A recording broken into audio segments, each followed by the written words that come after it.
Storytelling is important in business and life. A powerful tool that has a lasting impact. But why? And how can you become better at it? We'll explain the effect of storytelling on our brains and then give you 5 tips on how to become a better storyteller. Have you ever been to an event in an audience when someone is telling a story on stage, TED Talk style?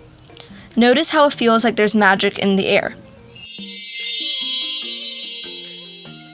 It's not magic, it's neurology. If someone put you in an MRI machine and told you random facts, like made you watch this video, the parts of your brain that would light up are called Broca's area and Wernicke's area. These are data processing regions. Another study found out, though, that when you listen to a well-told story, the parts of your brain that respond are those that would if you were inside the story. So say that someone is telling you a story about the time they got coffee. Your olfactory cortex lights up. Say they tell you about grabbing a pencil. Your motor cortex lights up, specifically the part associated with hand movement. Even more impressive, this effect also happens to the person telling the story. Both the storyteller and the listener's brains start lighting up in sync with one another. This is the magic you feel in a room or group when a captivating story is being told. One explanation for this is mirror neurons. This is a type of brain cell that responds both when we're doing an action and when we see someone doing the same action.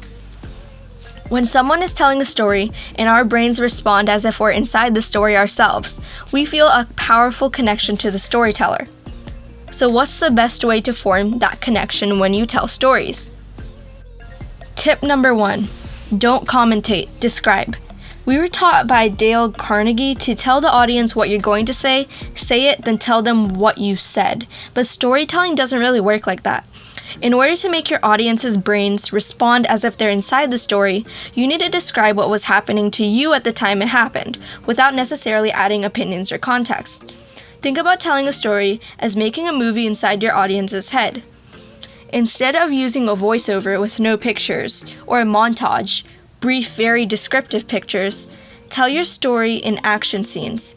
Get granular with the details. What did it look like? What was happening? Who was there and what did they say? Tip number 2 is to use sensory information. Make your descriptions rich. Activate the sensory cortex in your listeners by focusing on smell, touch, sound, and feelings in your story. Fill your stories with emotion. The biggest mistake that you can see in storytelling is leaving out how they felt. When you include emotions in your story, your audience's mirror neurons will make them feel those emotions too. When we experience empathy, our brains release oxytocin, the bonding chemical, which leads to the feelings of connection and trust. Scientists have also discovered that when we experience an emotion or an emotionally charged event, we release dopamine, which helps with information processing and aids memory. So if you want people to trust you more and remember what you said, include emotions in your storytelling. Bonus tip. To increase likelihood of activating your audience's mirror neurons, instead of just naming the emotion you felt, describe how it physically felt in your body. So rather than saying, "I was happy," you might say, "I felt like I was floating and I couldn't stop smiling." Tip number 4 is to edit. Telling the truth in your stories isn't the same as telling everything. Our brains have a very short attention span, so it's important to make sure that every part of your story has a place. Think about what you want to get across in your story, then include details that support this. Take almost everything else out. Does it matter that you were wearing a red raincoat? No? Leave it out. Is it important that it was raining? Yes, that can stay in. But keep in mind that we do pay attention to emotions. Given the release of dopamine and oxytocin we experience, this is no surprise. So again, your emotional state is a detail worth leaving in.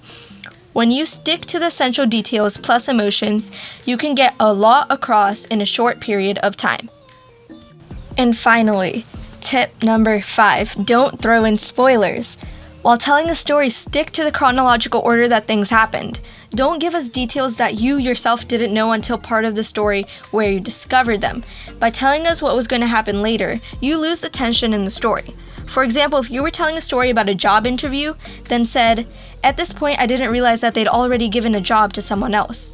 We stop caring about what happens during the interview because we know the outcome.